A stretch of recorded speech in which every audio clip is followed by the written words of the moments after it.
3 பசங்க கூட ஒரு பொண்ணு இருந்தாங்க. ரொம்ப அப்நார்மலா இருந்தாங்க. அவங்க போறப்போ இருந்த ஃபேஸுக்கும், அவங்க வெளிய வரப்போ இருந்ததுக்கும் நெறைய வித்தியாசம் இருந்தது.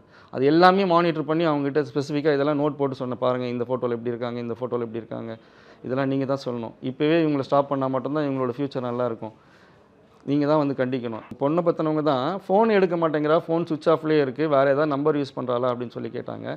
இப்ப எங்க இருக்காங்கன்னா, இல்ல இந்த இடத்துல தான் இருக்காங்க. பார்க்க முடியுமான்னு சொல்லி கேட்குறாங்க. சரி மேம் பார்த்துடுறேன். அதெல்லாம் ஒண்ணும் இல்லன்னு. ஜஸ்ட் அவங்க ஃபோன் யூஸ் பண்ணுறாங்களா, ஆக்டிவ்ல இருக்காங்க. அவங்க வந்து ஃபோன் பேசிக்கிட்டே தான் இருக்காங்க. பட் வேறு நம்பர் யூஸ் பண்ணுறாங்க. இல்லை மேடம் அவங்க ஃபோன் அப்படிங்களா சார் அது என்னன்னே தெரியல சார் அவங்களை கொஞ்சம் க்ளோஸாக பார்த்து கொடுங்க அப்படின்னு சொல்லி தான் கேட்குறாங்க. அவங்க வந்து ரொம்ப நாளாக அவங்க வீட்டில் பேசலை. அவங்க அதனால பேசவே இல்லை. ஒரு 10-15 நாளாக இப்போ ஃபோன் சுவிட்ச் அந்த ஆஃப் பயத்தில் கேட்குறாங்க. ஓகே. இருக்காளா இல்லை எங்கேயாவது போயிட்டாளான்னு. இல்லை இங்கே தான் இருக்காங்க. அவங்க ரெகுலராக காலேஜ் போகிறாங்க வராங்க. ஓ அப்படி அப்போ ஏன் என் ஃபோன் இல்லையா அவங்க ஃபோன் யூஸ் பண்ணுறாங்களே. ஃபோன் பேசிகிட்டே இருக்காங்க. அவன் நடந்து போகிறப்ப கூட தலை குனிஞ்சு அப்படியே சாட் பண்ணிகிட்டே தான் போகிறாங்க. அது எல்லாமே ஃபோட்டோஸாக கொடுத்தோம் நாங்கள்.